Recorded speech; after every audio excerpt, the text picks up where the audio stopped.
Hello everyone, and welcome to the Student Organization Summit, and welcome to the University of California, Riverside.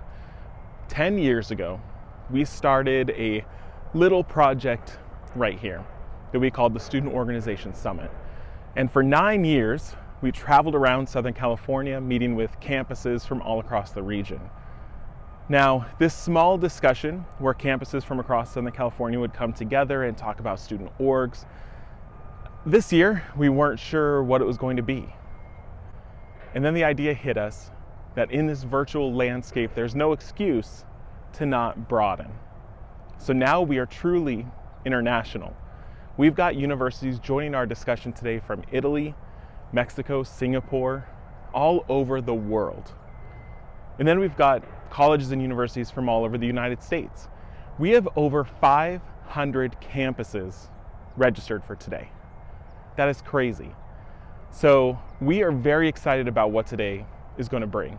We've got workshops. We have over 50 workshops. I've seen most of them because they're pre-recorded. They're going to be premiering on YouTube, and they are outstanding. The stuff that you're going to learn today, the best practices that you can steal from other campuses and implement on yours, this is going to be well worth the time and effort. But before we go any further, we need to thank the people that can really make this happen. So I want to thank every campus that put together a workshop, people that volunteered their time to lead a discussion or to facilitate one of our campus type discussion groups. I want to thank people that helped me figure out who to even invite for today. And so there were individuals that said, I'm willing to scout an entire state. And those people helped me figure out who are the best people to contact in those states. And so they helped me kind of create this invite list to get almost 1,000 people RSVP'd for today. So thank you for all of your hard work to make this happen. So we are truly excited about today. And what we're going to do for the rest of this time is really talk about the schedule so that you have a good idea what we're getting into, because we're not going to meet like this again. After this opening session, you're on your own journey for the rest of the day to pick and choose what you want to get out of this. So we're going to look at the schedule and really make sure you understand how to read it and start figuring out what you want to do with your day. As long as you officially RSVP'd for the summit, you should have received a PDF schedule for the day with links to all the various workshops and discussions. If you haven't, find us on Instagram at StudentOrgSummit, and you can message us that you didn't receive a schedule, and we'll send it to you immediately. By keeping it a little hidden, we can hopefully avoid any Zoom bombing shenanigans. There's a lot to the schedule, but it's hopefully easy to read. Each page is broken up by time, so you can flip through and create a schedule of where you and your colleagues should be going. Most workshops and discussions are an hour, but you will notice the first few hours today have some 30-minute offerings as well, so you can hop between some shorter presentations instead of doing an hour. The first type of presentation you'll see are pre-recorded workshops, presented on YouTube just like you're watching right now. It'll premiere at a certain time and you'll watch along with your colleagues and even the presenter themselves in the chat. These pre-recorded workshops will also be on YouTube following today, so even when the conference is over, you'll have this huge archive of trainings that will hopefully come in handy. Some presenters might have pre-recorded their workshop, but we wanted to still offer a way to chat with them. So many of these workshops have a Zoom Q&A that will take place immediately when the presentation's over. So if you're watching a workshop on YouTube and it ends, and then you look at the schedule and there's a Q&A link listed, just click on that and hop right into an actual live conversation with those presenters. Now I want to encourage you to go ask questions, or even just tell them that was a great presentation.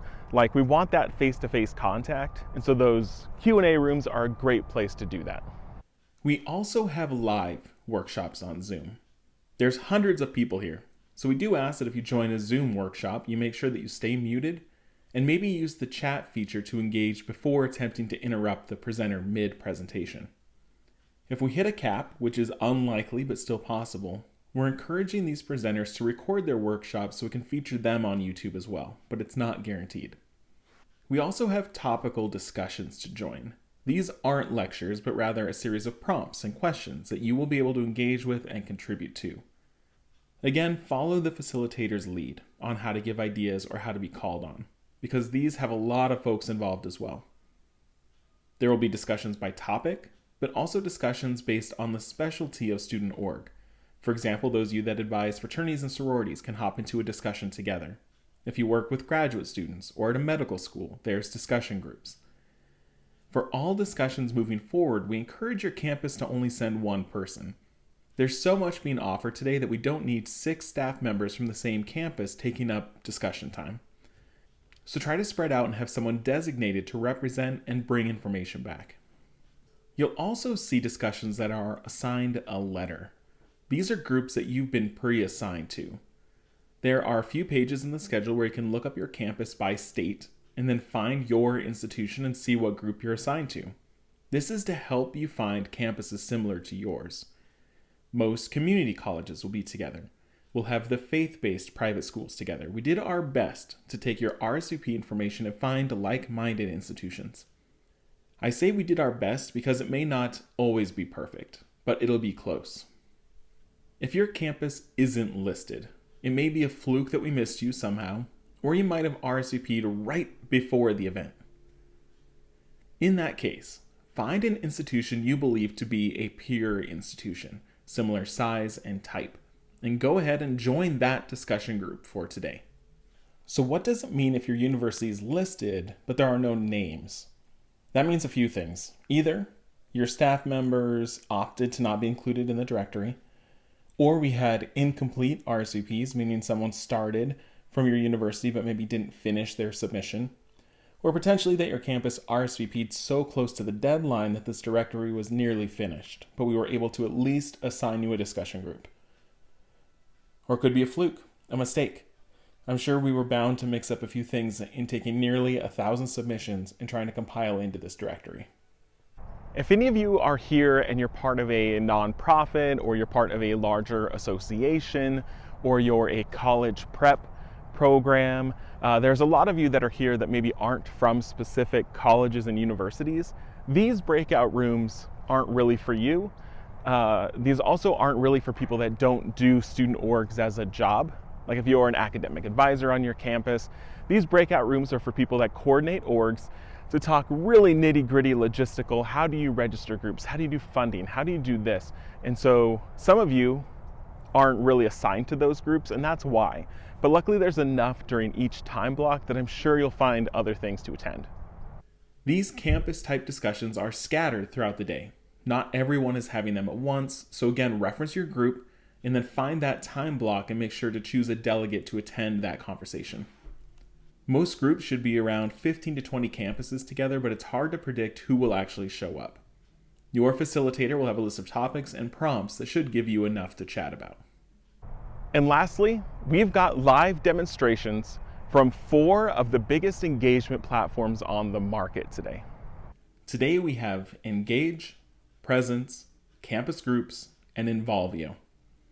These demonstrations are open to anyone that would like to attend, though a lot of you may have already expressed interest and may have even heard from these vendors already. These demonstrations are not parallel, so if you're looking for a platform, you can send a representative to each one to see what these applications do. There's also zero commitment, so feel free to stop in and just see their product in action. So, if you browse through the schedule, you can find the workshops or discussions you want, follow those links, and you'll be all set. Now, as a preface, we can help you get the links, but we can't control the campuses that volunteer to lead these discussions. So we apologize in advance if anyone no-shows today. You can all feel free to lead your own mini discussions if that does happen, but again, I'm really hoping it doesn't. So, some other words of wisdom for today. For any of our discussion groups, it'd be great to see as many smiling faces as possible, so we'd love for cameras to be on if you're able. For workshops, a little less important. It'd also be nice whenever you speak to give the campus that you're from and try to not use acronyms. We don't all know what those acronyms mean. We don't have a lunch break since we're scheduled over different time zones, so try to have a lunch that you can eat while watching a lecture, for example, or choose a time block you can miss without really missing much that's vital to your campus. For our East Coast friends, it's almost already your lunchtime. In the following few days, you will get an assessment of today's conference, so please remember to fill it out and give us feedback. We want to know if this is something that there's an interest in on an annual basis, and if there is, what can we change or add about the program? You all know how important assessment is. So I promise the assessment, the survey after today is over, will be short if you promise to fill it out. So hopefully now you have a good idea about the schedule. You've started thinking about what you want to attend today.